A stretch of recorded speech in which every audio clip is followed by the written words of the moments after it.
O procurador Vladimir Aras, comentando o pedido do ministro Toffoli, que requisitou acesso a dados financeiros sigilosos de 600 mil pessoas e empresas, chamou atenção para a perda de credibilidade do judiciário que advém de decisões como essa. Segundo o procurador, embora se diga que o STF tem o direito de errar por último, na atualidade, com o processo anti-COAF e com o tal inquérito geral, o tribunal passou a cumprir a rotina de errar primeiro e dar péssimos exemplos. O procurador lembra que, em uma democracia, juízes controlam outros juízes e afirma: essas decisões estrambólicas são inéditas na história do STF e comprometem o respeito que a Corte Suprema merece de todos os cidadãos. O tribunal nunca se permitiu adotar medidas tão questionáveis. Esperamos que, na própria Corte, haja alguém capaz de pôr freio a isto. Ouça o texto do procurador Vladimir Aras. Antigamente, nas ordenações de Filipe II, os inquéritos eram chamados de devassas e não havia sistema acusatório. Um inquisidor cuidava de tudo e não prestava contas a ninguém. As ordenações filipinas valeram no Brasil até 1830 e aquele rei era conhecido como Filipe o Prudente. Este país não tem cultura de proteção de dados pessoais. A lei geral entrará em vigor em 2020, quando passará a funcionar a Autoridade Nacional de Proteção de Dados. Em qualquer lugar do mundo, essa decisão do ministro Toffoli seria classificada como uma devassa escandalosa. Como corte no ápice do sistema judiciário, o STF tem o direito de errar por último. É o normal em qualquer modelo recursal. Mas, na atualidade, com o processo anti-COAF e com o tal inquérito geral, o tribunal passou a cumprir a rotina de errar primeiro e dar péssimos exemplos. No inquérito geral, não há objeto determinado, não se respeita o juiz natural, não se observa o sistema acusatório, separação das funções de acusar e julgar. No outro processo, faz-se uma requisição total de dados financeiros de pessoas suspeitas de lavagem de dinheiro. Para quê? Essas decisões estrambólicas são inéditas na história do STF e comprometem o respeito que a Corte Suprema merece de todos os cidadãos. O tribunal nunca se permitiu adotar medidas tão questionáveis. Esperamos que na própria Corte haja alguém capaz de pôr freio a isto. Numa democracia, juízes controlam outros juízes. Na história brasileira, já tivemos órgãos de exceção, como o Tribunal de Segurança Nacional, criado em 1936. O famigerado TSN deixou uma nódoa na história judiciária brasileira por sua atividade inquisitorial. O STF não é o TSN. É prejudicial ao Estado de Direito a perda da confiança do povo nos juízes. Perder a fé no judiciário debilita a democracia. Muito pior é quando perdemos a fé no órgão máximo da justiça, que merece o respeito de todos nós. Que a lenda do moleiro de Sanssouci nos sirva de esperança. Diz a lenda que na Potsdam do século XVIII, um moleiro confrontou o rei da Prússia, que queria demolir seu moinho para expandir os jardins do palácio de Sanssouci. O moleiro resistiu, pois confiava na justiça prussiana e teria dito ao monarca: ainda há juízes em Berlim. O moinho ficou. A lenda, celebrizada por François Andrieux, romantiza um fato com Frederico II o Grande, cujo palácio fica em Potsdam, perto de Berlim. Pondo em relevo a independência dos juízes, a história homenageia o Estado de Direito e o império das leis por sobre a vontade dos poderosos. Líderes do Brasil, Rússia, Índia, China e África do Sul se reuniram em Brasília para a 11ª cúpula do BRICS. No documento final, eles reafirmaram a necessidade de reformas estruturais para ampliar o potencial de crescimento dos 5 países. O Brasil passou a presidência do grupo para a Rússia. Os líderes dos 4 países foram recebidos pelo presidente Jair Bolsonaro no Palácio do Itamaraty. Houve a tradicional foto oficial e, em seguida, a sessão plenária da cúpula. O Brasil passou a presidência do grupo para a Rússia. Durante o discurso, o presidente Jair Bolsonaro fez um balanço da gestão do Brasil. O Brasil se orgulha de ter conduzido uma presidência que valorizou a cooperação intra-BRICS. Guiados pelo lema de nossa presidência, crescimento econômico para um futuro inovador. Demos ênfase à inovação, essencial para fomentar a produtividade e a competitividade de nossas economias. Passaremos a presidência de turno da Federação da Rússia, um BRICS fortalecido pelos resultados concretos de nossa cooperação e pelos benefícios que essas iniciativas trazem para as populações de nossos países. Bom, a cúpula do BRICS já terminou, mas as negociações para aproximação entre os países continuam com as reuniões bilaterais. Nós vamos então até o Palácio do Planalto. Gabriela Noronha acompanha a agenda por lá. Oi, Gabi, boa tarde para você. Olá, Roberto, boa tarde, uma boa tarde a todos. Olha, o presidente Jair Bolsonaro vai receber o presidente da Rússia, Vladimir Putin, daqui a pouco às 4 da tarde. Eles devem tratar aí de acordos em diversos setores com destaque para ciência e inovação, área em que os países já têm um histórico de cooperação.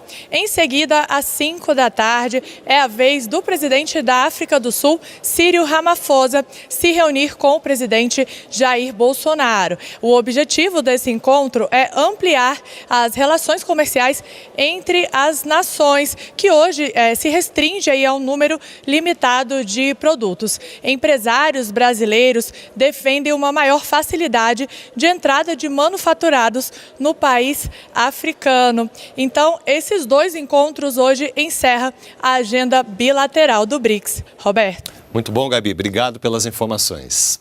A Advocacia Geral da União e a Controladoria Geral da União assinaram um acordo de leniência com o grupo OAS, investigado na Operação Lava Jato. O acordo de leniência é fechado quando o investigado colabora com a Justiça ou admite culpa no processo, o que lhe garante, assim, certos benefícios.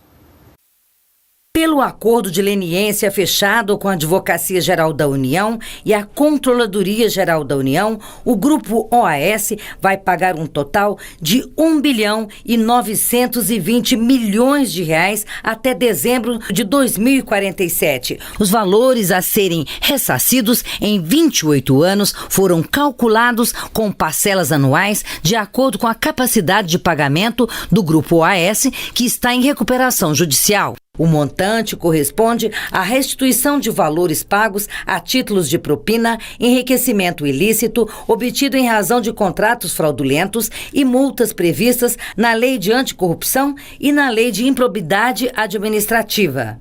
Nós temos agora, após a assinatura desse acordo, mais 22 acordos em andamento de negociação com outras empresas, e o trabalho vai continuar e a gente vai tentar tornar esses trabalhos cada vez mais céleres. Até agora, por meio de acordos de leniência, já foram ressarcidos aos cofres públicos R$13,6 bilhões. Deste total, R$7,5 bilhões só este ano. Mas a meta da Advocacia Geral da União é chegar a R$25 bilhões até o final de 2020. Logicamente não depende só de nós, depende das empresas, de aceitarem os parâmetros que nós estamos apresentando. E do nível de colaboração também, mas é o que nós temos estabelecido como meta. Segundo dia de atividades da cúpula do BRICS movimenta Brasília hoje. O grupo reúne 5 economias emergentes: Brasil, Rússia, Índia, China e África do Sul. Vamos até o Palácio do Itamaraty. Renata Corsini hoje está lá e traz as informações para a gente. Bom dia, Renata. Oi, Mara, bom dia para você, bom dia a todos que nos acompanham aqui no Brasil em Dia. Pois é, como de costume, não estou aí hoje no estúdio, vim aqui para o Palácio Itamaraty fazer essa cobertura especial do BRICS. Olha, essa é a segunda vez que Brasília cedia uma reunião do BRICS. A primeira foi lá em 2010 e agora em 2019. Fortaleza, no Ceará, também recebeu esse encontro em 2014. E esse encontro, Mara, está sendo realizado no Brasil mais uma vez porque estamos na presidência do BRICS. E o foco deve ser o crescimento econômico para um futuro inovador. E para você que nos acompanha aqui na TV Brasil, nós preparamos um programa especial sobre o BRICS para você saber todos os detalhes desse encontro. Essa programação especial começa daqui a pouquinho, às 10h30 da manhã. Teremos reportagens especiais, comentaristas no nosso estúdio para explicar tudo para a gente sobre esse encontro que reúne aí líderes do Brasil, Rússia, Índia, China e África do Sul. Vamos agora lá para dentro saber como está a movimentação. Luciana Colares de Holanda tem os detalhes. Luciana, bom dia. Bom dia para você, Renata. Bom dia para você que acompanha a TV Brasil. Olha só, Renata, os 4 líderes já chegaram aqui no Palácio do Itamaraty. O presidente da África do Sul, Cyril Ramaphosa, da China, Xi Jinping, o primeiro-ministro da Índia, Narendra Modi, e o presidente da Rússia, Vladimir Putin. Eles chegaram nesta ordem que eu falei e todos foram recebidos pelo presidente Jair Bolsonaro e o ministro das Relações Exteriores lá no salão principal do Palácio do Itamaraty. Eu estou aqui no centro de imprensa, que é um local destinado a jornalistas, é comum em coberturas internacionais, e essa movimentação que vocês veem aqui atrás de mim é de jornalistas brasileiros e do mundo inteiro. Os líderes já fizeram a tradicional foto de família e neste momento estão participando de uma sessão fechada que tem previsão de durar mais ou menos 1 hora.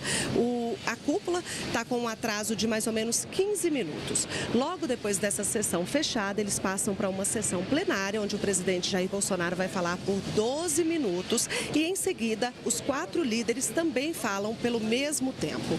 Encerrando o encontro, vai ser oferecido um almoço para os líderes aqui no Palácio do Itamaraty. Lembrando que essa é a 11ª cúpula do BRICS, que acontece. O BRICS, o bloco, foi fundado em 2006 e desde 2009 essas reuniões acontecem anualmente. Juntos, os 5 países, Brasil, Rússia, Índia, China e África do Sul, representam 42% da população mundial e concentram 23% do PIB do planeta.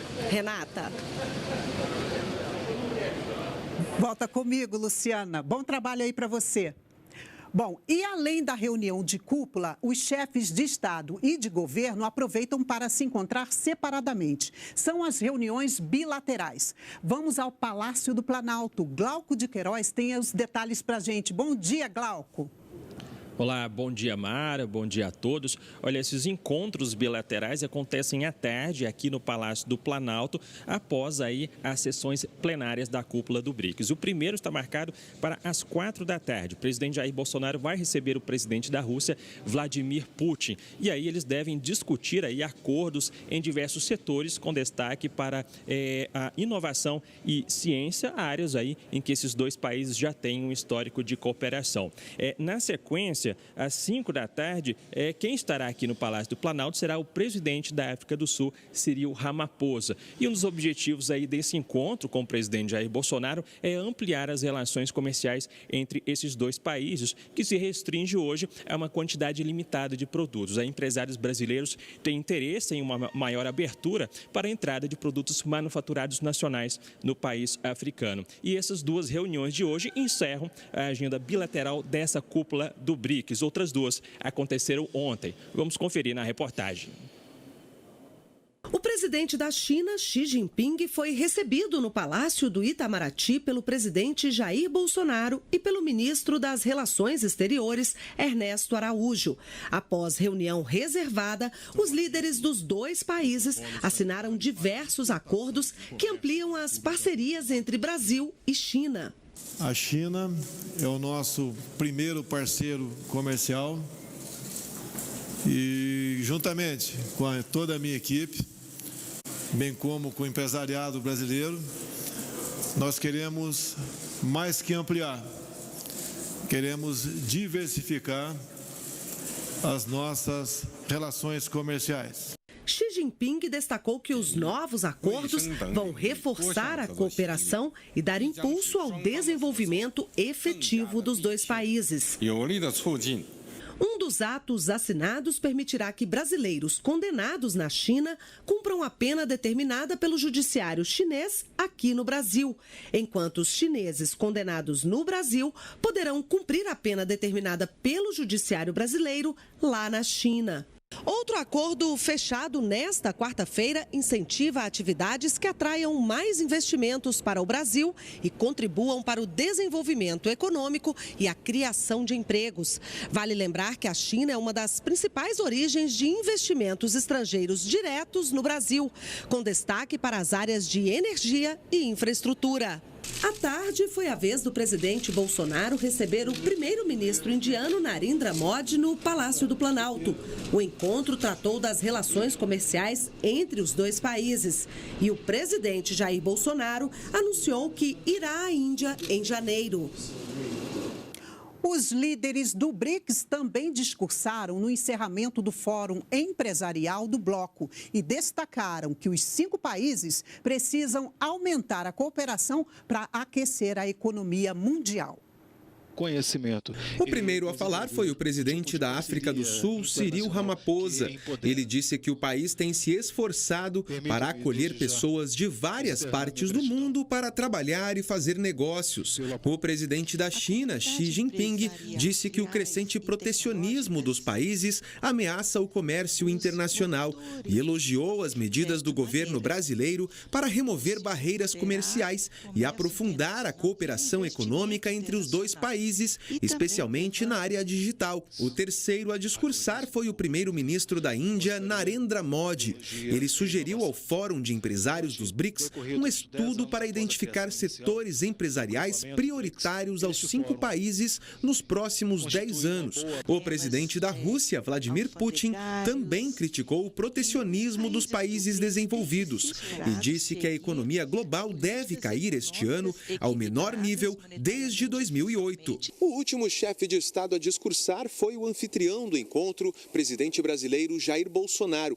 Ele destacou que o comércio entre os países do BRICS superou os 110 bilhões de dólares no ano passado e disse que o Brasil está ficando cada vez mais atraente para os negócios. O Brasil ainda tem um caminho a percorrer. Novas reformas se apresentam para nós, para que nós possamos ter a certeza de que o ambiente de negócio no Brasil cada vez se torne mais atrativo.